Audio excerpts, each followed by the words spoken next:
குடியரசுத் தலைவரின் உரை மிகுந்த ஏமாற்றம் அளிக்கக்கூடிய ஒரு உரை, உண்மைக்கு மாறான உரை.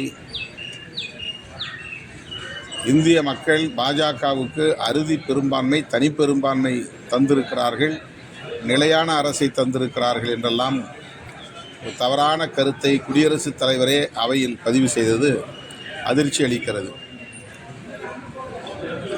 கடந்த தேர்தலின் போது பெற்ற எண்ணிக்கையை விட இந்த தேர்தலில் 63 இடங்கள் குறைவு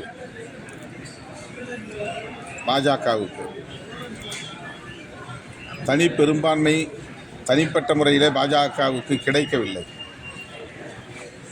அயோத்தியில் அவர்கள் ராமர் கோவிலை கட்டி பல ஆயிரம் கோடிகளை அதற்காக செலவழித்து அதை இந்திய அளவிலே பரப்பி அரசியல் ஆதாயம் தேட முயற்சித்தார்கள். ஆனால் அயோத்தி இடம்பெற்றிருக்கிற ஃபைசாபாத் தொகுதியிலேயே பாஜக படுதோல்வியை சந்தித்தது. இந்து சமூகத்தை சார்ந்தவர்கள் பிஜேபியை வீழ்த்தியிருக்கிறார்கள் ஃபைசாபாத் தொகுதியிலே, அயோத்தியிலே. இதுதான் யதார்த்தமான உண்மை. ஆனால் குடியரசுத் தலைவர் பாஜகவுக்கு தனிப்பெரும்பான்மை வழங்கியிருக்கிறார்கள் என்று ஒரு தவறான கருத்தை பதிவு செய்திருப்பது அவர் எந்த அளவுக்கு பாஜக சார்புள்ளவராக இருக்கிறார் என்பதை உணர்த்துகிறது. மேலும் அந்த உரையில் ஆக்கப்பூர்வமான தகவல்கள் எதுவும் இல்லை. நாடாளுமன்றத்தில் மீண்டும் ஓம் பிர்லா அவர்கள் சபாநாயகராக தேர்ந்தெடுக்கப்பட்டிருக்கிறார். அவரும் ஒரு சார்பாக செயல்படக்கூடியவர் என்பதை முதல் நாளிலேயே உறுதிப்படுத்திவிட்டார். ஆளுங்கட்சிக்கு சாதகமாக ஆளுங்கட்சி விரும்புகிற கருத்துக்களை அனுமதிப்பதும் அதை பதிவு செய்வதும் அவருடைய அணுகுமுறையாக இருக்கிறது.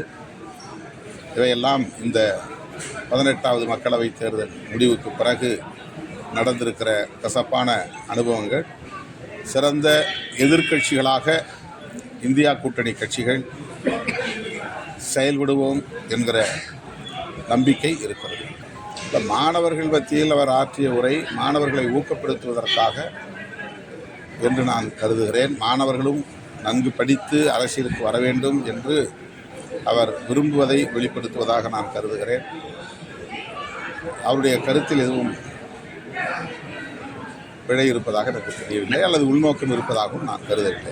கள்ளச்சாராய விபத்தில் கள்ளச்சாராயம் சாப்பிட்டு இறந்தவங்களுக்கு 10 லட்ச ரூபா கொடுக்குற தமிழக அரசு இந்த சிவகாசி வெடி விபத்து போன்ற சிவகாசி வெடி விபத்திலே பந்துவார்பட்டியில் நடந்த வெடி விபத்திலே பாதிக்கப்பட்ட 4 குடும்பத்தினருக்கும் தலா 10 லட்சம் ரூபாய் இழப்பீடு வழங்க வேண்டும் என்று விடுதலை சிறுத்தைகள் கட்சியின் சார்பிலே தமிழக அரசுக்கு நான் வேண்டுகோள் விடுக்கிறேன்.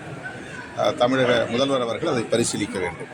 இப்போ டாஸ்மார்க் சாராயத்தினால தான் இது பண்ணுறாங்க, அதனால் கள்ளுக்கடை திறக்கலாம்னு சொல்லி EVK இளங்கோன்னு சொல்லியிருக்காரு. அதை பற்றி உங்களுக்கு விவசாயிகளுக்கு ஒரு நன்மை பயக்குன்ற மாதிரி சொல்கிறாங்க.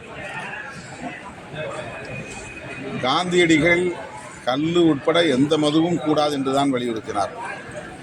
காங்கிரஸ் கட்சியை சார்ந்தவர்கள் முழு மதுவிலக்கை வலியுறுத்த வேண்டும் என்பதுதான் காந்திக்கு செலுத்துகிற நன்றி கடனாக இருக்க முடியும்.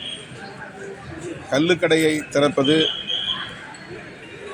ஒரு கோரிக்கையாக தமிழ்நாட்டிலே கல் உற்பத்தியாளர்கள் தரப்பில் வைக்கப்படுகிறது. முதலில் அரசு மதுபான கடைகளை மூடுவதற்கு அரசு முன்வர வேண்டும்.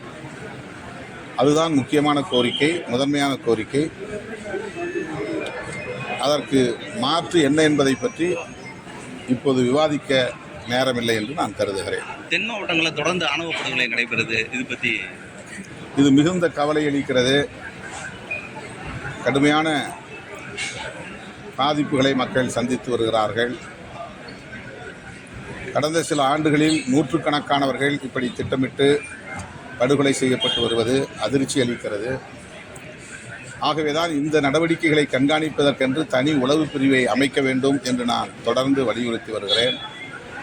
எப்படி தீவிரவாத நடவடிக்கைகளை கண்காணிப்பதற்கென்று கியூ பிரான்ச் என்ற ஒரு தனி உளவு பிரிவு இருக்கிறதோ, அதைப்போல சாதி மதத்தின் பெயரால் நடக்கிற வன்முறைகளை, ஆணவ படுகொலைகளை, சாதிய வன்கொடுமைகளை கண்காணிப்பதற்கு, முன்கூட்டியே அதை தடுப்பதற்கு சிறப்பான பயிற்சி பெற்ற உளவுத்துறை, தேவைப்படுகிறது. மறுபடியும் நான் இந்த கோரிக்கையை வலியுறுத்துகிறேன். சாதியின் பெயரால், மதத்தின் பெயரால் நடக்கிற வன்முறைகளை தடுப்பதற்கு